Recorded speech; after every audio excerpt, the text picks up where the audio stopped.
Assalamualaikum warahmatullahi wabarakatuh.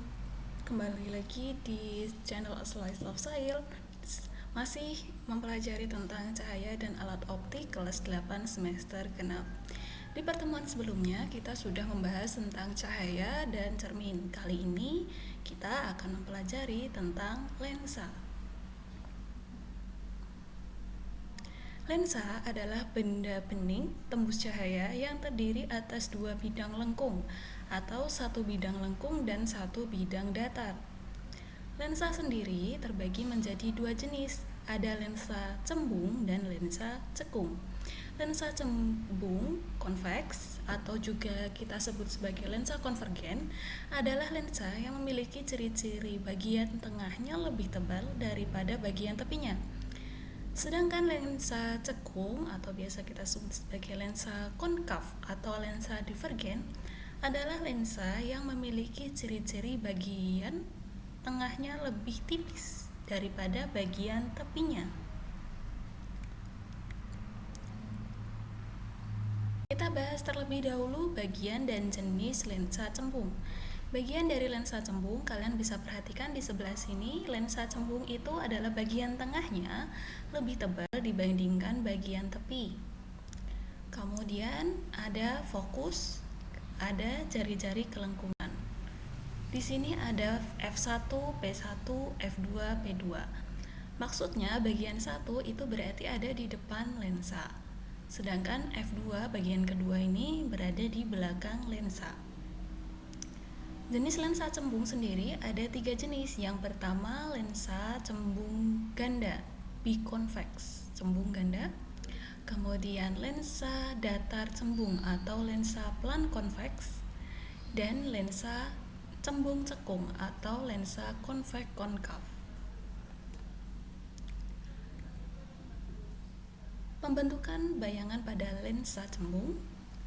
Jika benda diletakkan di antara lensa dengan fokus atau berada di ruang satu, maka bayangan yang terbentuk adalah maya tegak diperbesar. Nah, di sini berbeda dengan bagian cermin. Maya itu berarti ada di depan lensa. Kemudian berikutnya, jika benda berada tepat di fokus, maka bayangan yang terbentuk adalah nyata, terbalik, dan diperbesar. Artinya, jika bayangannya nyata, maka terbentuk di belakang lensa.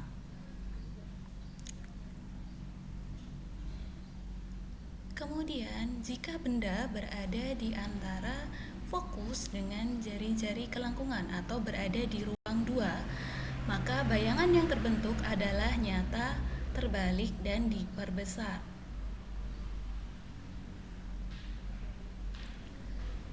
Lalu, jika berada tepat di jari-jari kelengkungan, maka bayangan yang terbentuk adalah nyata, terbalik, dan sama besar.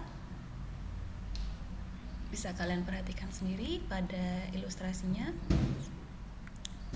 Dan yang terakhir, jika bendanya diletakkan setelah jari-jari kelengkungan atau berada di ruang ketiga, maka bayangan yang terbentuk adalah nyata, terbalik, dan diperkecil.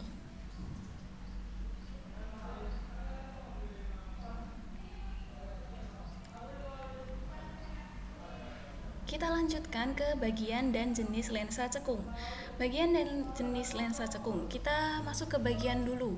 Bagian lensa cekung. Kalian perhatikan di sini lensa cekung itu artinya bagian tengahnya tipis dibandingkan bagian tepinya.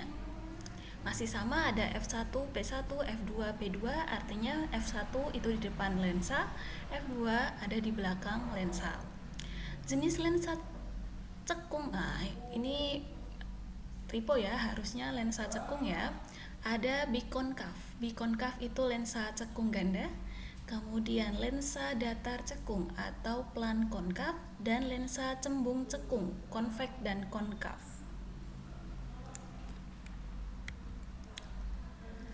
Proses pembentukan bayangan pada lensa cekung. Jika bendanya berada di antara F dan O atau berada di ruang satu, maka bayangan yang terbentuk adalah maya tegak diperkecil atau berada di depan lensa.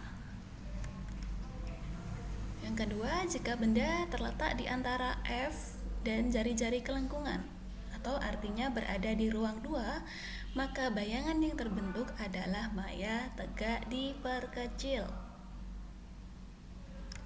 Dan jika benda diletakkan setelah jari-jari kelengkungan atau di ruang 3, maka bayangan yang terbentuk pun sama, maya tegak diperkecil. Artinya, seluruh pembentukan bayangan pada lensa cekung mempunyai sifat bayangan maya tegak diperkecil.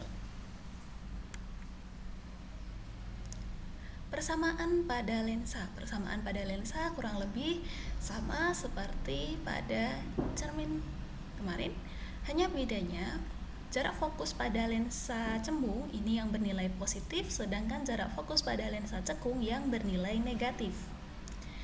Jika bayangannya nyata, maka nilai SI atau jarak bayangannya bernilai positif, sedangkan jika bayangannya bersifat maya, maka jarak bayangannya bernilai negatif. Bisa dipahami ya? Terima kasih kalian sudah menyimak video ini. Sampai bertemu di video berikutnya. Wassalamualaikum warahmatullahi wabarakatuh.